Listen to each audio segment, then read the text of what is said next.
You made such a good point of this with your talk at KetoCon, which was, I believe, called "Why We Are Carnivore." And I want to name this episode "The Case for Carnivore." "The Case for Keto" by Gary Taubes is one of my very favorite books. He does a really good job in that book talking about a ketogenic low carb diet. And you did such a great presentation of bringing all these different aspects into your argument for why we are carnivores.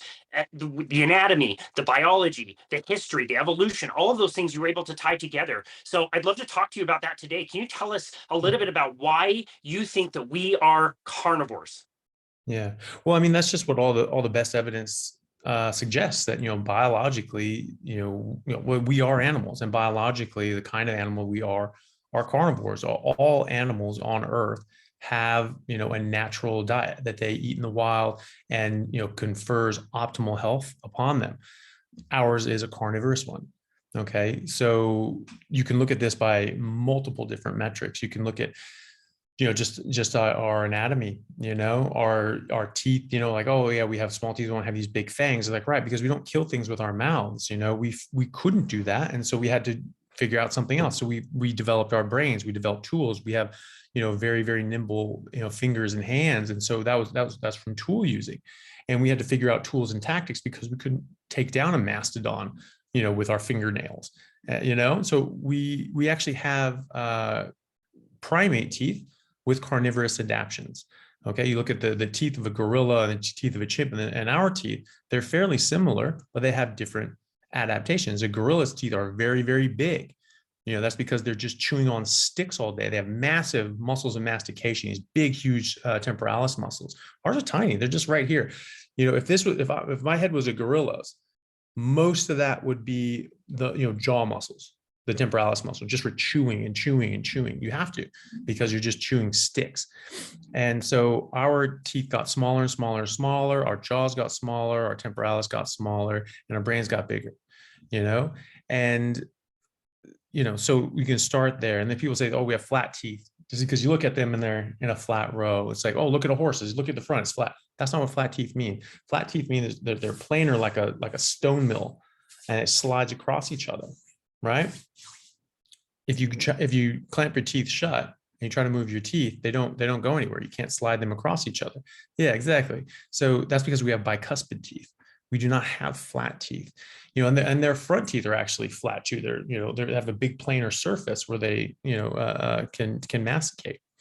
Then you go down to our stomachs. Our stomachs have a very low pH. They're very, very acidic. This is something that you see in carnivores. This is something that you especially see in vultures and carrion animals that are eating, dead animals, rotting carcasses and things like that. And it's thought that our ancestors, because we didn't have the big teeth and claws, that's how we got our start on meat, is just eating carrion. And the first tools were these big stones that they smashed on the skulls of dead animals, and we're able to get at the brains, because that was the most nutritious part of the animal, and it was a part that no other animal was getting at because the skull was so difficult to get into. We have a pH in kind with vultures, right? It's like 1.3 to 1.5 pH. Like lions and hyenas and things like that are like 2 something. A cow is 6, right? So our pH simply is low enough, and to be very, very clear that this is coming from eating meat, and probably like something with a high bacterial load, because the meat can go off or whatever. And then you have our small intestine is actually comparatively long to our large intestine, which is comparatively short. We have an appendix, which is a vestigial organ. It's just this small little thing. And vestigial meaning that millions of years ago it had a major function. Now it doesn't really have that function anymore. Well, if you look at other primates, they're called hindgut digesters, and that what we would call an appendix is actually like a 4-foot long cecum. And it's still this blind pouch, but it's very, very long and much bigger. And that's where fiber packs into, and they break that down into short chain fatty acids. And that's what they actually absorb, is the short chain fatty acids. So even herbivores that eat fiber, they're still getting fat and protein. That's still their major nutrition source. That's right. So, we don't have that ability anymore because we haven't eaten fiber in millions upon millions upon millions of years. So that's another example. People say that fat is bad for us. Well, does that really make sense? Because, we have 4 organs working in concert just to absorb fat. You know, your liver makes bile, your gallbladder stores it, the pancreas secretes, you know, things like lipase to break it down, and then the bile emulsifies those fatty acids, and they get absorbed in your small intestine. So you have four organs all working together, very high energy. This is a high energy demand. You're pumping out a lot of energy just to get fat. So if fat weren't very, very important, then this would not happen. You know, our body is in nature, just would not waste its time, and yet it does. So we know that's very important. Then you look at all the fossil records, all the data, looking at, you know, where we came from, what our ancestors were doing. There's and it's all very clear that we were carnivores. You know, this was never actually in contention. This has been a very well-established fact going back, I don't even know how long. We have just sort of warped our minds now because we say that meat is bad because cholesterol is bad and fat causes heart disease, which it does not. That was false. But we've corrupted this huge body of knowledge that we've carried around with us for centuries. You know, humans are hunters, apex predators, top of the food chain. Those are terms that that you teach school kids, at least when I grew up. And now they're saying, no, we're herbivores. How can you be an apex predator and an herbivore? It doesn't make any damn sense, you know? And so if you look at the actual data, you actually look at the record, you actually do see that we were apex predators. We were top of the food chain, meaning we ate all the animals below it. I've never seen an apex predator top of the food chain, you know, eat like plants, like, you know, like great, you know, sharks don't eat kelp, you know, and you know, lions don't eat grass, you know. So we can look at things through different measures. Like one is very interesting. It's like the stable isotope study. So the stable isotope studies look at, you know, you can take the, you know, bones of any animal, and you can look at the different you know, sort of stable isotopes that are in there, and you can trace those back basically to plants. And so these sort of in a steady quantity, like in plants, and then an animal eats that plant, and so you'll see a certain concentration in that animal. But then another animal eats that animal, and now it gets more concentrated because you're eating a lot of animals who are eating a lot of plants. This is sort of like, you know, the same sort of thing when people talk about, you know, in the food chain in the sea, you know, someone gets like mercury in a smaller animal, a smaller fish, and another fish eats that, another fish eats that, and a shark eats that. Well, there's going to be a higher mercury load in them. That's the idea. So it's the same concept. We had a higher carnivore rating than lions, hyenas, foxes, and wolves alive at the same time in the same area. Okay. Wow. Which means that we were eating the lions, hyenas, foxes, and wolves, as well as all the other animals as well. Okay. So that is I mean, that's just straightforward. I mean, we know these things. This is something that we do, and we can test and we can measure it, and we have. Okay. And so that really does mean that we are apex predators. We were actually top of the food chain. We actually ate all these other animals below us. And you know, what school kid doesn't know that? What school kid doesn't know that Lewis and Clark went across the US and, you know, had hunting parties and were, you know, shooting animals and eating and packing meat, and the Eskimos and Inuits, you know, they were, you know, they're hunting seals and polar bear and whales, and there aren't any plants to eat up there anyway, you know. So, you know, the Native Americans would do, it's called a, you know, buffalo drop, where they'd, you know, chase a herd of buffalo over a cliff. They'd all crash and burn, and then they would, you know, eat the remains and make pemmican out of the rest, and that was what they'd eat throughout the entire rest of the year. There's endless examples of this, and so, you know, even just looking at, you know, from an anthropological point of view, looking at these native populations. First of all, there's never been a native population ever discovered that was vegan, you know, or even majoritively plant-based, unless they were, you know, in a state of extreme deprivation and starvation.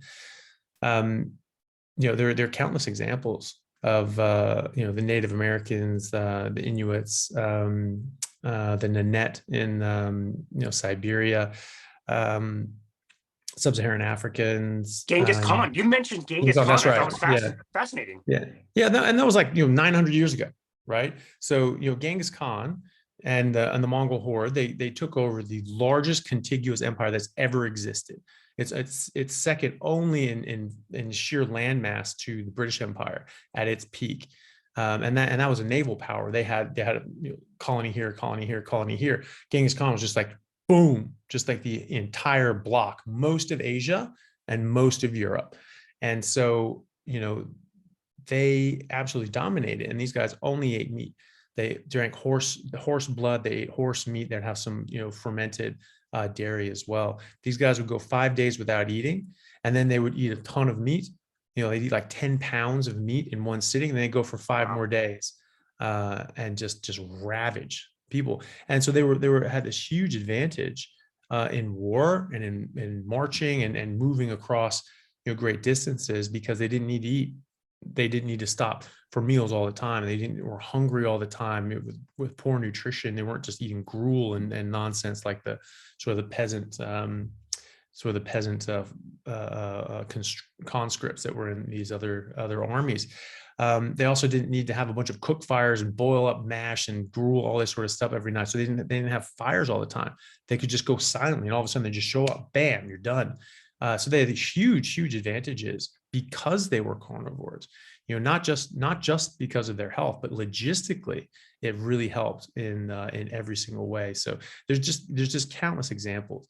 And people say, well, you can't get all the nutrients that you need from meat. And it's just like, well, then how did all these civilizations that are well documented live their entire existences, generation after generation after generation, exclusively eating meat? Maybe like something here and there, but when they're starving or something like that, or put on something for a taste, maybe, but not those up north by the North Pole. There weren't anything to eat there anyway. That's But right. either way, these guys are living generation after generation, exclusively eating meat, and they're thriving. They're not dying. And why would that make sense? If we are apex predators, if we are top of the food chain, if we have this high carnivore rating, meat is what we need. And so it's just silly to me that we've gone so far backwards. And I think that it's been at the detriment of our health, because I think that really the diseases that we face nowadays actually aren't diseases. These aren't some weird sort of communicable disease that's causing harm. This is something that just shows up out of nowhere, and is showing up a lot more recently in the last 40 years or so, and really, and started really in the last sort of 100 years, but really taken off in the last 40 years.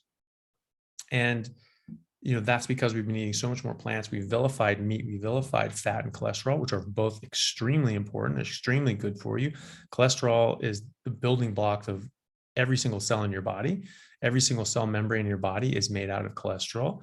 Your hormones like testosterone, estrogen, progestogens, glucocorticoids, mineralocorticoids, these are all made from cholesterol. Cholesterol is very important. You make cholesterol, you need cholesterol, but you actually need more than you make, and so, people don't realize just how unwell you can get when you eat the wrong thing.